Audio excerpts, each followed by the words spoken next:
Good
morning. Good morning. Welcome to the Unitarian Universalist Congregation of the Swananoa Valley. My name is Evan Yannick, and I'm a member of the Board of Trustees. I would like to call your attention to the mission statement that is on the order of service. I'd like everyone to make sure that we've read that, we understand why we're all here and the mission of our church. Also, the 8 principles should be printed on the order of service as well. For those of you who are new to Unitarian Universalism, we have a little white card that you might find in the back of the pew or in the foyer. They can, if you're interested in finding out more about our church or learning about Unitarian Universalism, you can fill that card out, drop it into the collection plate or in the foyer, and we will stay in contact with you through our weekly newsletters and monthly tidings. We make it a tradition in our church to welcome visitors and guests who are here for the first, second, or however many times you want. And if you're willing and able, please stand up, introduce yourself, and tell us where you're from. So if we have any visitors or guests on this side, I'd like to hear from you. Hi. Good morning. Good morning. My name is Rasa. I'm visiting from Philadelphia. Welcome. Any other guests on this side? Yes. Hi, I'm Elizabeth Wallace, and I live in Asheville. I'm glad to be here and been wanting to come for a long time. Welcome. Hi, my name is Julie, and we're visiting here from Waynesville. Great. And John, Julie and John. Welcome. How about on the other side of the church? Go ahead. Hi, I'm Ellen, I'm visiting from Massachusetts. My parents, Sue and Jeff. Welcome. Nice. I'm Guy, and this is my wife Carmen. We visited a long time ago, and we dropped out before COVID, and then we stayed away. But we're glad that you guys are meeting. Welcome back. Great, welcome. Anyone else? Well, glad that you're all here and that you found us today, this morning. We like to say in our church, you don't have to think alike to love alike. And as a reminder, please take a moment and silence your cell phone or anything that makes noise. And let our service begin.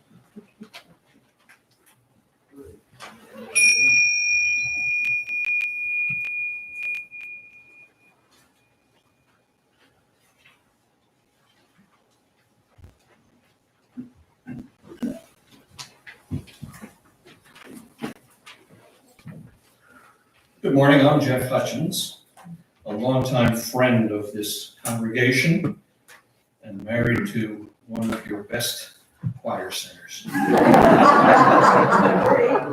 Michael's talk today will be about the arc of justice. The arc of the moral universe bent decisively towards justice 47 years ago today, August 8th, 1974. How many hands immediately know what happened that day? Richard Nixon resigned the office of the presidency on this day, or announced he would resign. Most of us here remember the event vividly because it gave us hope. Integrity could prevail in the world. People whose second principle calls us to justice, equity, and compassion, let us keep that hope alive in these troubled times. Now, this is the second Sunday of this historic month, which means, like every second Sunday, we will be treated to a special musical event. And this month, our special performer is David Reed. David?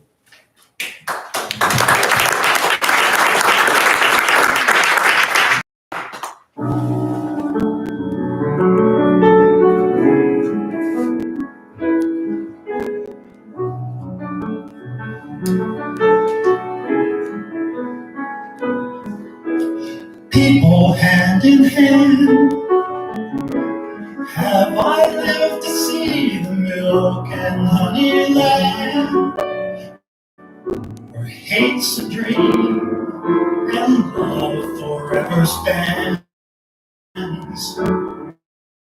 Or is this a vision in my mind?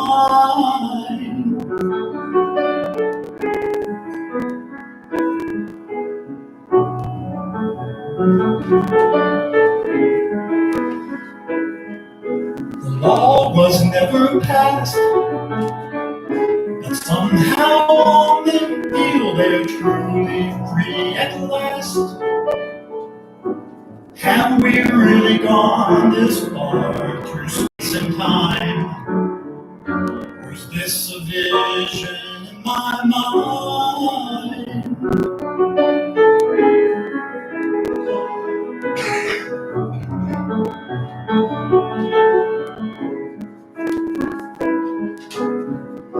I'm not one who make-believes. I know that leaves are green. They only turn to brown when autumn comes around. I know just what I say. Today's not yesterday, and all things have an ending.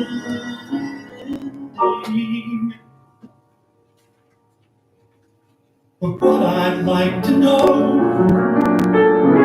is, could a place like this exist so beautiful? Or do we have to bind our wings fly away to the vision in our mind.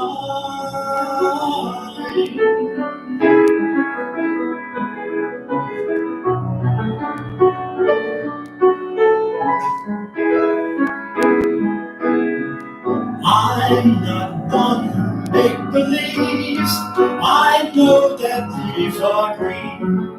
They only turn to brown when autumn comes around. I know just what I say. Today's not yesterday, and all things have an ending. What I'd like to know is, could a place like this exist so beautiful? Do we have to take our wings and fly away to the vision in our mind?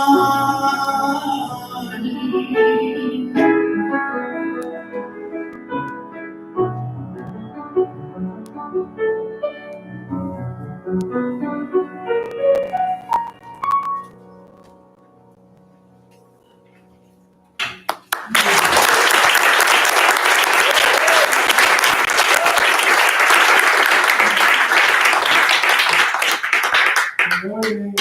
Good morning. So, I can't see your faces, but I can remember. Hopefully this will just be temporary, hopefully. But whatever it is, we will deal with it and work through it.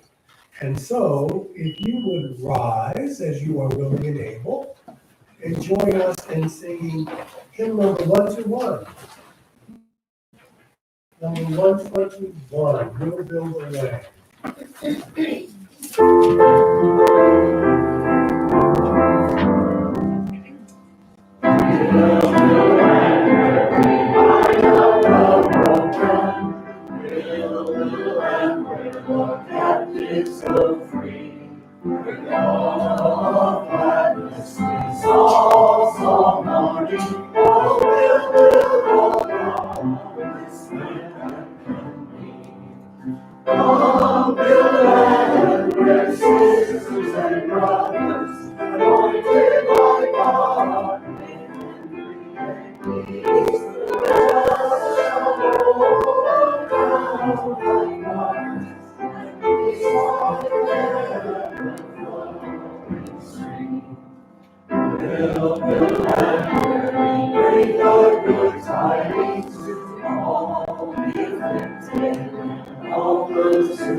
Be seated. Did someone say that was long? So anyway, I want to move on. I want to get to the message this morning. So if you would please turn to reading 591 in the back of the gray hymnal. I call that church free, and I'll read it responsibly. I'm thinking that for our nation is trying to figure out where we're going. Gatherings like ours, churches like ours are going to be crucial because people are going to need places to gather while we figure out what kind of nation, what kind of society we really want to be.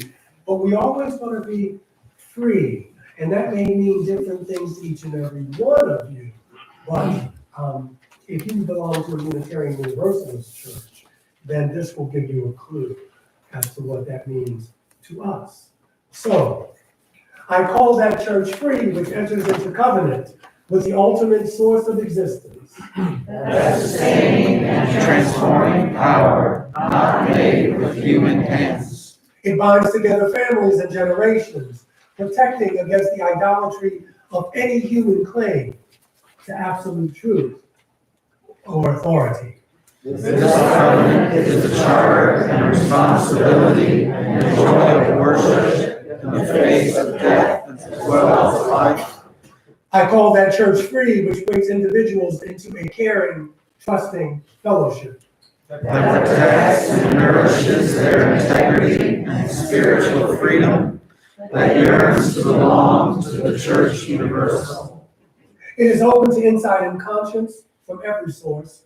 It bursts through rigid tradition, giving rise to new and living language, to new and broader fellowship.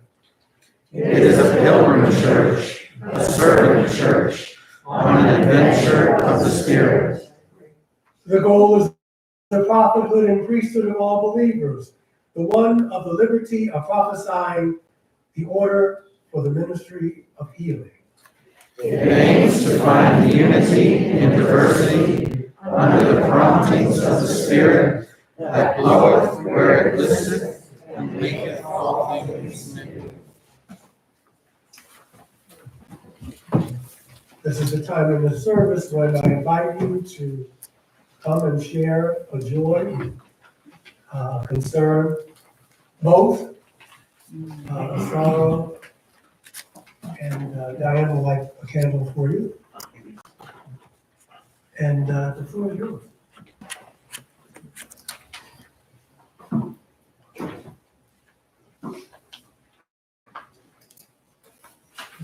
Diane, Phil Freiberger here.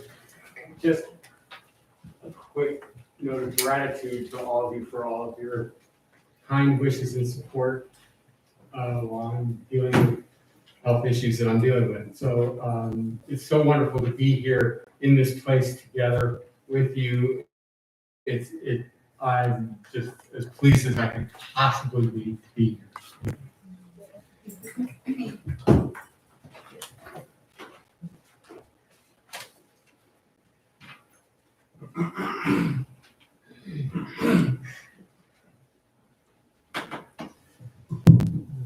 Well, today is my 79th birthday.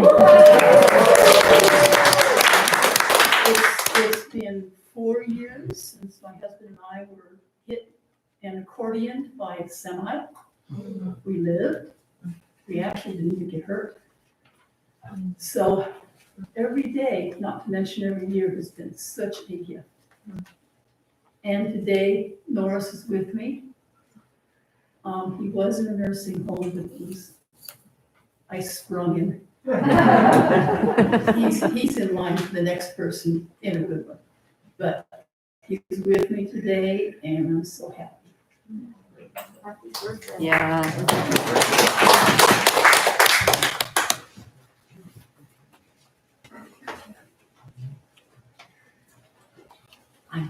I'm Mary Stoyanova, and I'm kind of embarrassed to be up in front of you telling you this.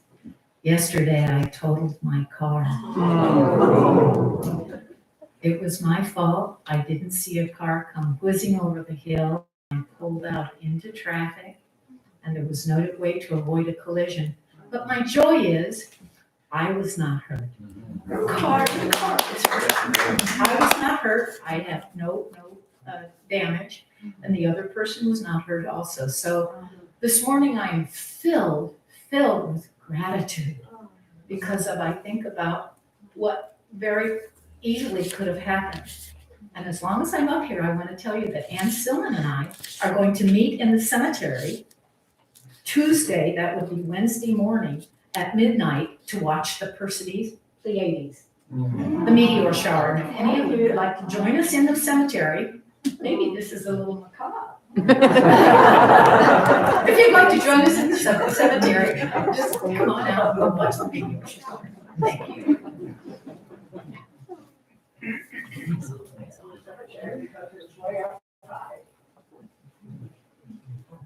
Hi, I'm Ray Hawkhorst. Just last week I said that Anna was sick, and I just wanted to let you know that she tested negative for the virus, the coronavirus, but she still got something, some kind of a long-term symptom. So let's keep her in our thoughts. Good, thank you.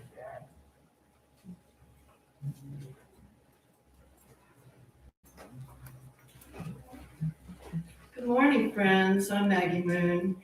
My sorrow today is that because of the COVID, we've had to postpone our 50th anniversary wedding party that was scheduled for August 20th. The good news is that we have scheduled it, and you're still all invited. It's rescheduled for September 25th, and I'm hoping that 6 weeks will allow us to get back together and have a great party. We're planning 60s music, 60s clothes, having fun. You're all invited. Please do come. The announcement will be in the Current, and you can RSVP me for more details. Thank you.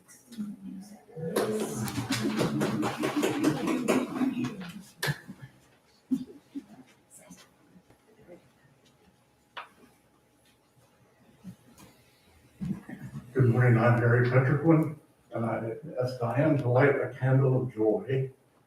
Today is the 38th birthday of my son, Mark, who has always been a source of great joy. And as I speak to you now, Mark is delivering the sermon he wrote to the UU congregation in Aberdeen, Maryland.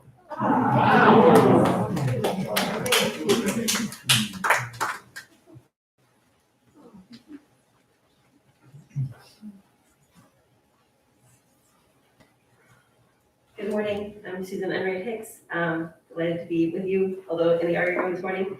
I'm just letting you all know that my father's health continues to be in flux, so your continued thoughts and prayers are welcome. Birthday shout out to my husband Josh, whose birthday was yesterday, and a candle of love and concern lit for a friend who was re-diagnosed with cancer this week and had to go in for surgery. So much love, Fred. Thank you.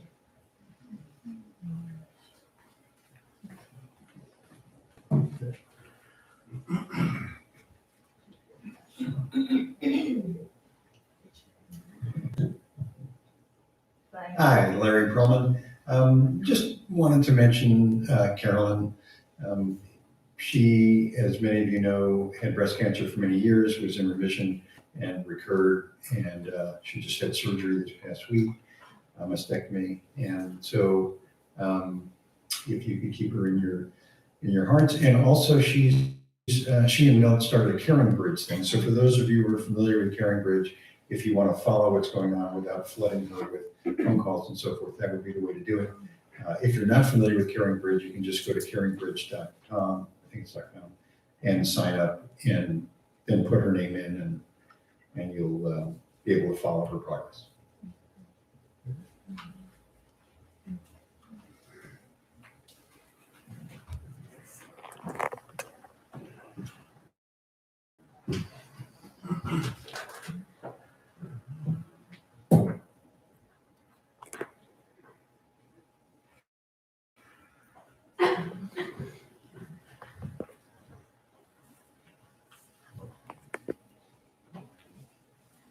And I should just say, I spoke to her on the phone yesterday. I have never heard anybody so ebullient, so joyful on the phone that just finished surgery.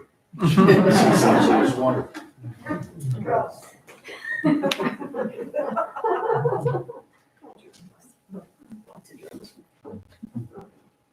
So for those of you who did not want to share a joy or concern or sorrow, just know we keep you in our hearts and in our minds.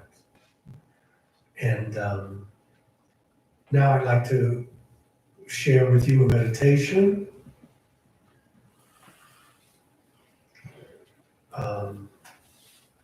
Please center yourselves the way you usually do that. This is from something called Be the Change by Stephen Schick. And we'll have our usual time of silence.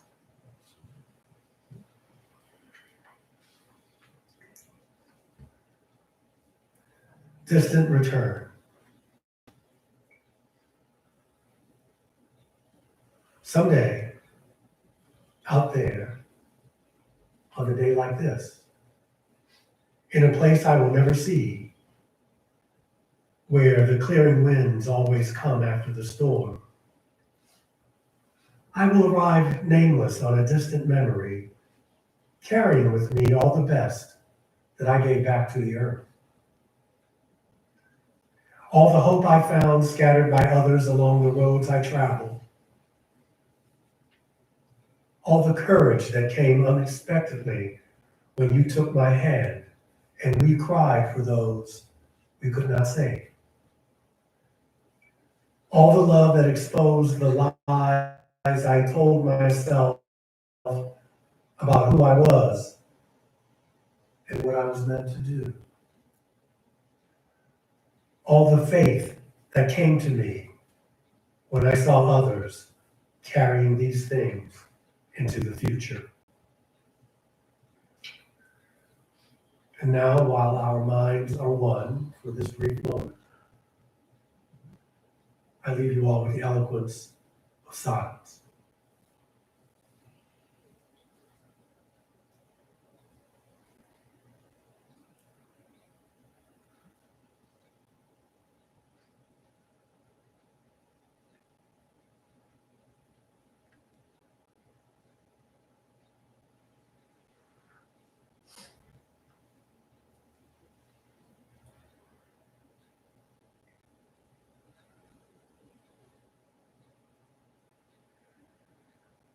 And so it is. The words of the Prophet Muhammad, our true wealth is the good that we do in this world. None of us has faith unless we desire for our neighbors what we desire for ourselves. And in that spirit, we will now collect this morning's offering.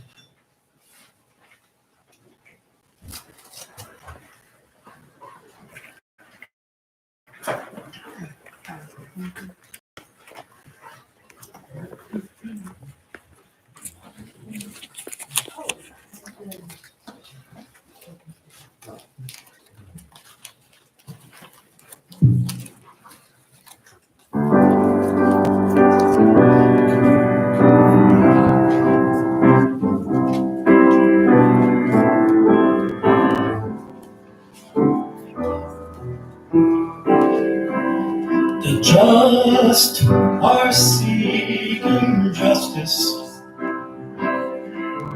The weak are reaching out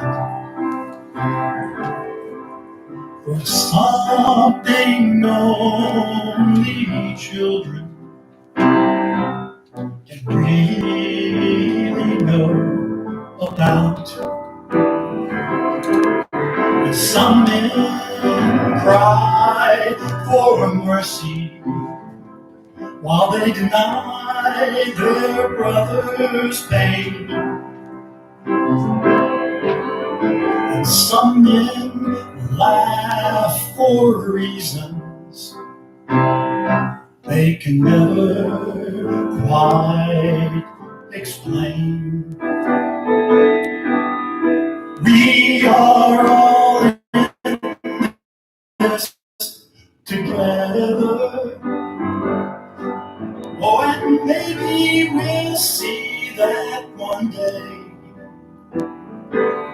when we conquer our fear together,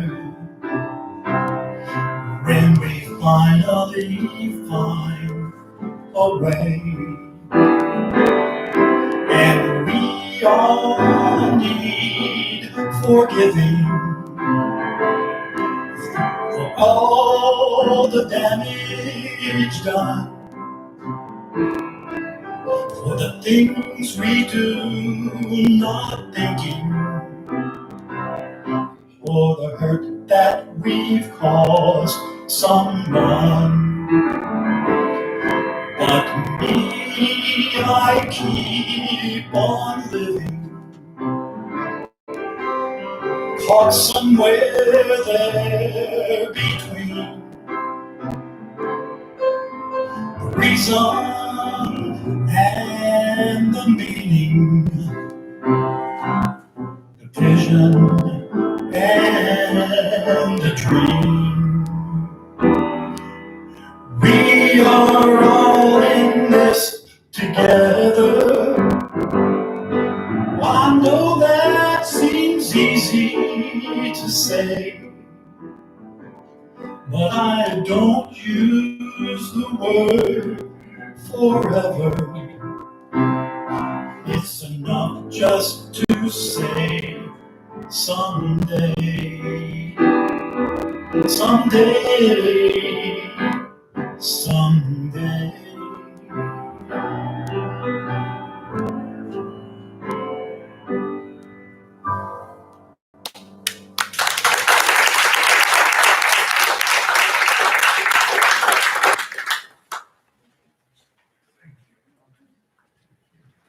And thank you for your generosity. I have just a brief request before we start.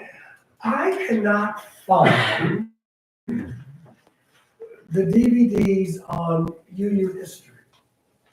So, if you happen to know where they are, or if you happen to know someone who does know where they are, or if you even have them,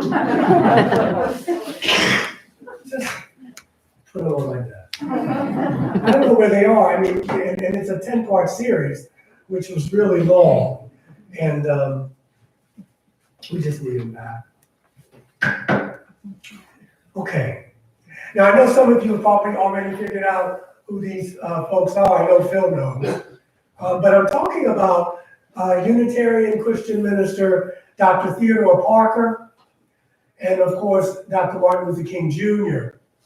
And so, yeah, you know, what could they possibly have in common? But they have much in common. King was a Baptist minister, and he was a minister like his father and grandfather before him. Parker was accepted to Harvard College and graduated in 1831, and then he went on to graduate from Harvard Div School in 1836. He was a brilliant man. He specialized in the study of German theology. He spoke Latin, Greek, Hebrew, and German. He considered a law career, but his faith led him to a career in theology. And these are his words. His faith in God's mercy led him to reject Calvinism as cruel and unreasonable. And obviously, Theodore Parker was European American and King was African American. And Reverend Parker is well known in UU circles for his sermon, The Transient and Permanent in Christianity. And just keep it in your mind, because in a few weeks I'm going to do a sermon on what is Christian and Unitarianism. The sermon was delivered at the ordination of Reverend James Shackford in Boston on May 19th in 1841. And Parker's sermon reflected his beliefs that scriptures did not reflect the truth. Parker, like Thomas Jefferson before him, did not believe in miracles, and he said that the Bible was contradictory and full of mistakes.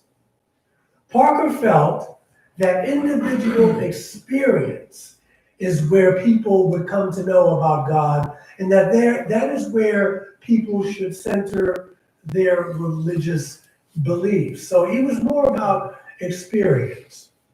And of course, we are the descendants of at least part of that today. Now, Dr. Parker had abolitionist leanings, although he was a man of his time. And we need to remember that. And he harbored paternalistic feelings towards African Americans as a race of people. He felt that although Africans and African Americans were human, but we were inferior human beings. However, at a time when the abolition of slavery was a point of contention among Unitarians of that era, you must remember that there were Unitarians who owned slaves. Parker weighed in with his actions. In other words, he walked his talk. It was said that he kept a loaded pistol in his pulpit next to the Bible to prevent slave catchers from kidnapping former African American slaves and the free African Americans that were members of his congregation. You see, broad support for abolitionism did not exist at that time for Unitarians. And truth be told, Universalists were a little further along in regards to being more anti-slave than Unitarians. There were many diverse positions on the matter. The denomination as a whole was reluctant to take a stand. In the South, where there were only a handful of Unitarian congregations, many ministers remained silent on the issue. In 1854, Reverend Parker, a member of a group referred to as the Secret Six, financed John Brown's raid on Harper's Ferry, as well as participating in the noble but failed effort to prevent a slave by the name of Anthony Burns from being returned to his master. Now, Parker advocated violating the Fugitive Slave Law of 1850.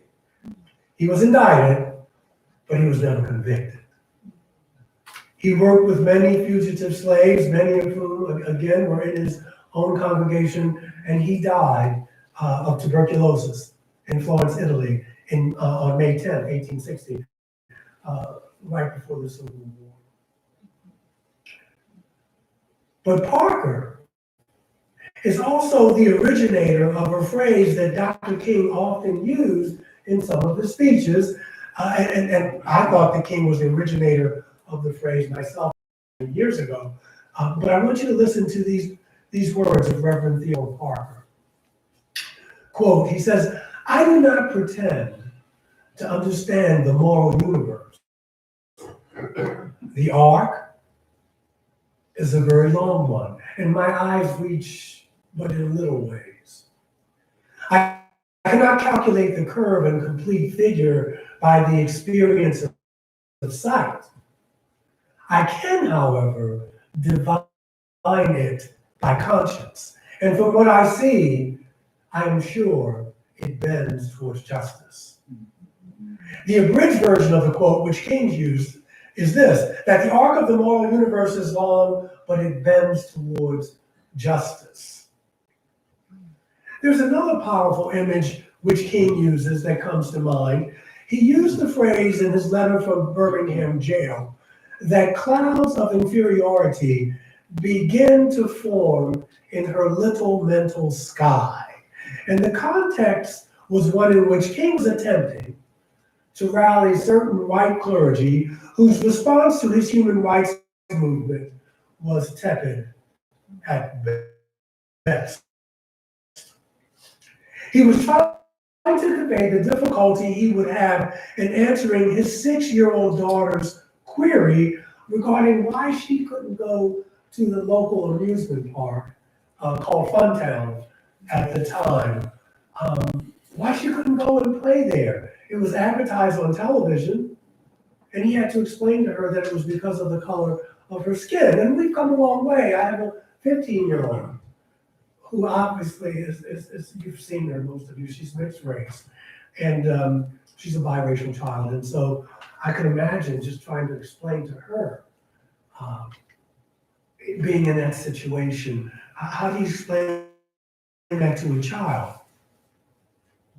And so in a culture that relies so much on technology, on stimulation and instant gratification and titillation, where human beings are referred to as mere consumers, clouds of inferiority and low self-esteem may indeed be the forecast for many of our young people today and for generations to come. King's use of the phrase by Theodore Parker that the arc of the universe is long but bends towards justice is in some ways a statement of faith, even though for him, he says it's experience. And so King's powerful use of words and imagery still resonate with us today, but for different reasons. Just as his speeches back in the day influenced and motivated a generation to rise up to get this nation to at least try to live out the meaning of its creed, perhaps it's even more relevant for our young people today, especially, again, being in a country that worships youth and technology and militarism. So in a country, not to mention a planet, as diverse as ours, this lesson cannot be overly emphasized. We are victims of our own cultural and historic amnesia, and so we need to be reminded of this. Our generation needs to be reminded of this more often than not. And so when I read the quote by King and the quote by Parker about the arc bending towards justice, I'm struck mostly by the fact that both of these statements, at least to my mind, imply that there is intelligence at work in the universe. When Brother Hutchins talked about Nixon resigning, there's a sense of you do reap what you sow. You can use the word karma if you want, but the thing is that sometimes we're not around to see the cyclical part of life, and we forget that, oh, these people just get away with stuff, and why do good things happen to bad people? I don't know, we could split the Nobel money if I did, but that's not really the point.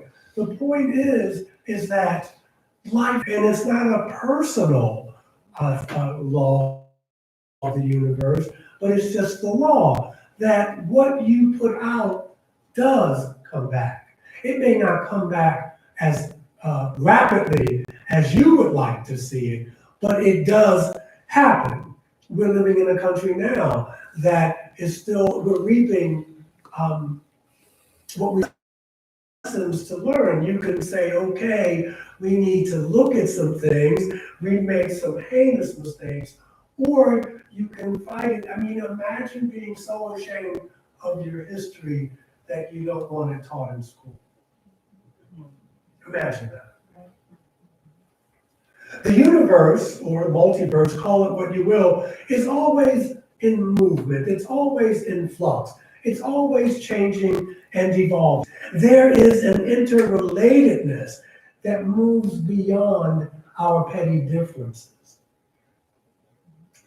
In fact, the phrase King uses on March 25th, 1965, while speaking in front of the state capitol building in Montgomery after the march from the Edmund Pettus Bridge in Selma, this is the way he phrased it. He said, the arm of the universe is long, but it bends towards justice. So he's talking about a moral universe. He's not talking about a God up in the sky, this anthropomorphic being who's like Santa Claus that's punishing you when you're naughty and rewarding you when you're nice. He's talking about a more mature theology, a more mature faith that our brothers and sisters in the East knew long before we did, before Christianity. That life is not linear, life is cyclical. And sometimes you go back to the place you started and know it for the very first time, to quote Brother Thomas Stearns Eliot.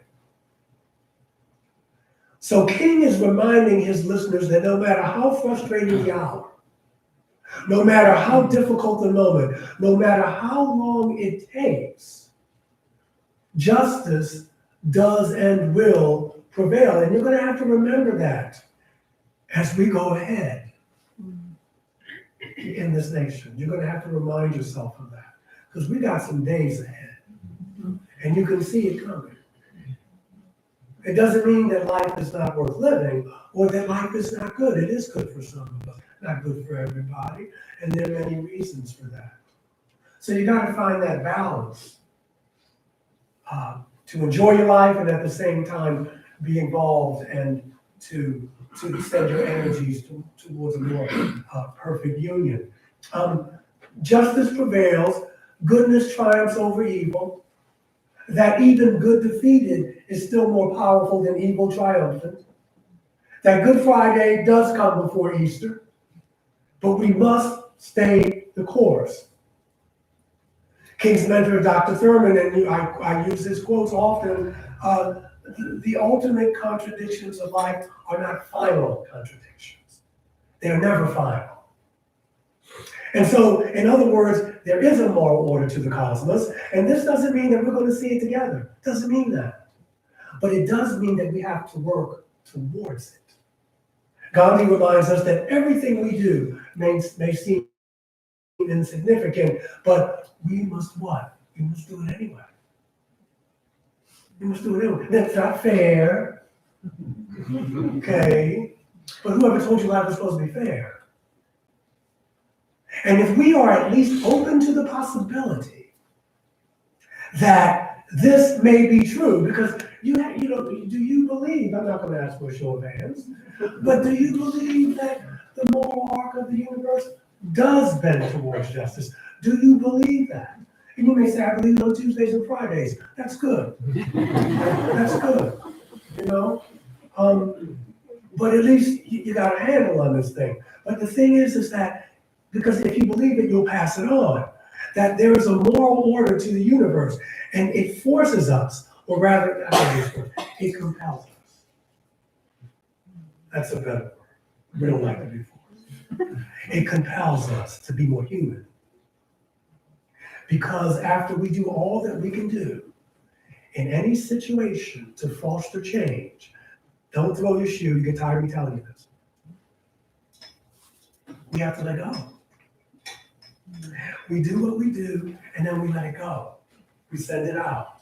You can envision it, you can visualize it, whatever you want to say. But once you do all you can do, you have to trust life, and you have to be able to let it go. We must let go of our addictions and illusions of control. For the universe is assisting us. But if you don't think so, you can get in the way. You can get in the way. And because I'm trying to help you.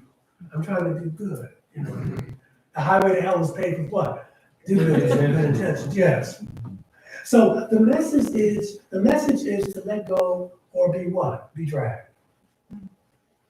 To let go or be dragged. So we may have to do the best we can, and we may have to just let it go, right? Our more conservative brothers and sisters say let go and let God. All right? 12 steppers, let go and be dragged. But whatever you do, you need to get out of the way so the universe can do its work. No doubt this concept scares some people. It borders on superstition for some, no doubt. But what a fantastic message from Reverend King and Reverend Parker to give to our young people, to give to the next generation. What is he saying? You don't have to do it by yourself. You don't have to do it all alone. In fact, you're not alone. King tells us that we have cosmic companionship. Hamlet, right? Shakespeare says, look, there is a divinity that shapes our ends. There is a divinity that shapes our ends. And so there is a universal law that says the arc bends towards. It's a long arc, but it bends towards justice. So you just have to be patient. You may have to trust.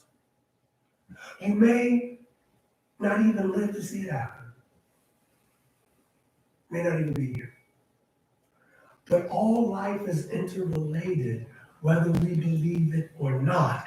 And truth does not require your belief or my belief in order for it to exist. Doesn't care whether you believe it or not. This is a crucial lesson for us and for our children. And perhaps we can teach our children and each other, we can remind each other, in the words of Gestalt therapy, where we can learn to respond to life rather than react to it.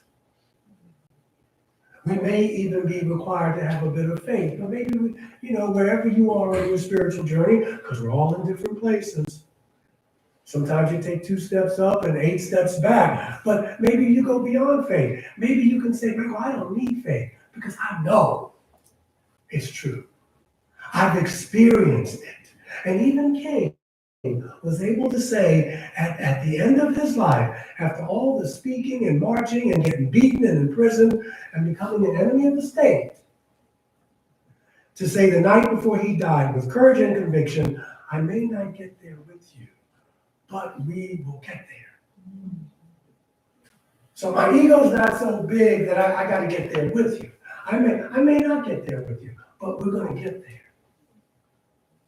as a people. So after this, and this ultimate in faith, it's knowing now, it's not believing. I may not get there with you, but I know it will happen.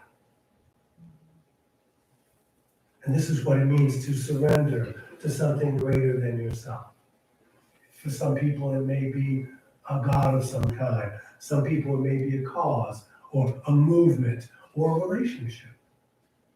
Doesn't matter what it is, really. The word non-attachment comes to mind. It's in some schools of Buddhism you're familiar with, non-attachment. It's referred to as nekahama. It's a Pali word.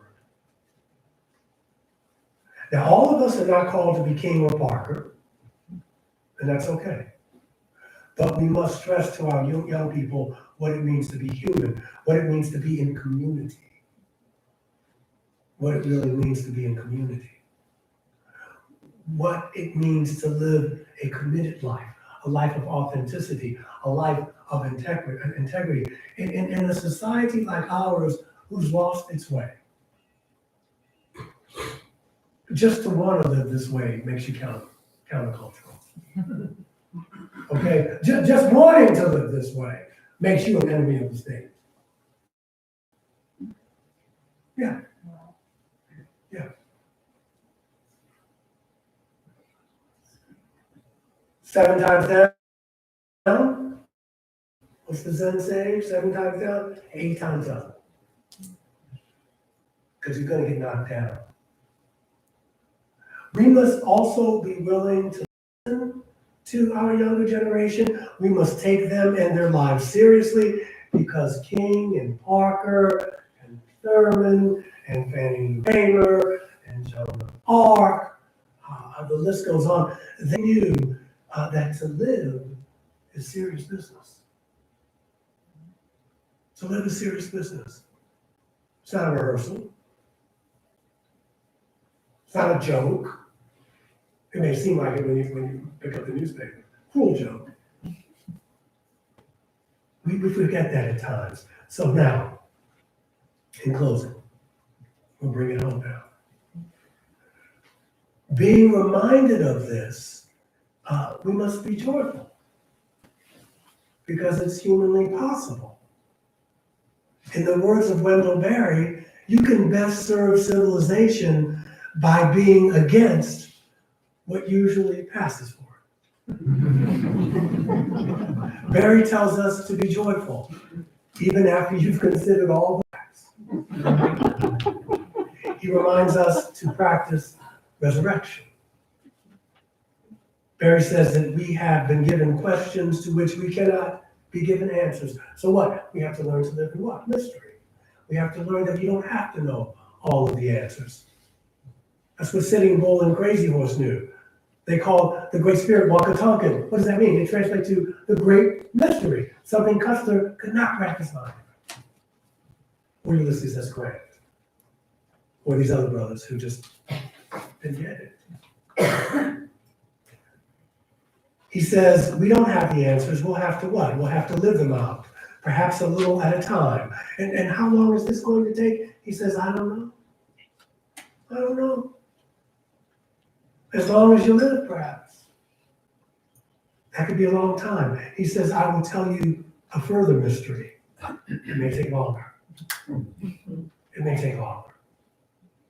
However long it takes to create this world that we wish and work for, just remember not to forget that when fear knocks at the door, knocking at your door, probably when you go home, maybe before you got here.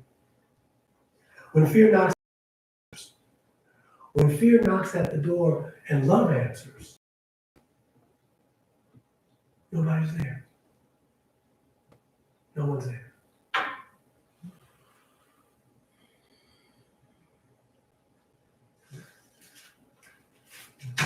I'm closing here. Number 298, verses 1, 2, and 3. Because this one is long. Before we do that, because I don't want to forget, can we show some love to Brother Jeff Hudson, who took some time out of his busy Sunday, and for Brother Reed.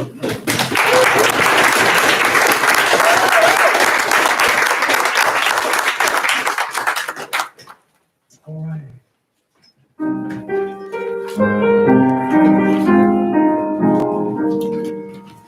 Break out my senses and hear the earth call. Feel the deep power of being in awe. Deep with the web of creation, your heart. Giving, receiving, as love shows us how. Break down my reason, reach out to the new. Join with each pilgrim who quests for the truth. Art of beauty and wisdom.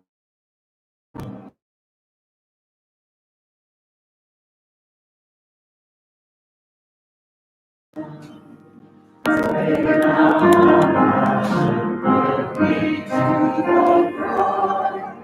For the flowering will of my side.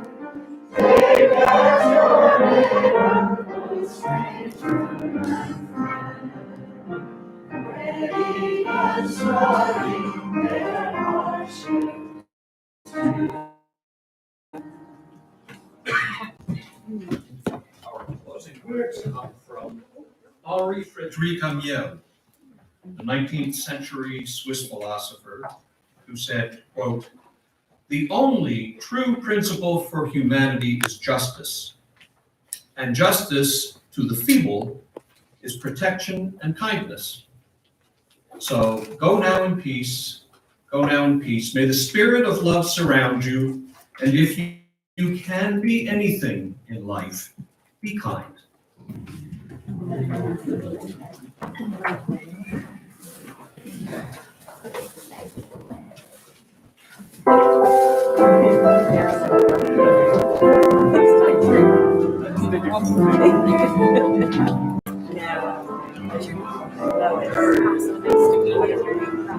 Yes, okay.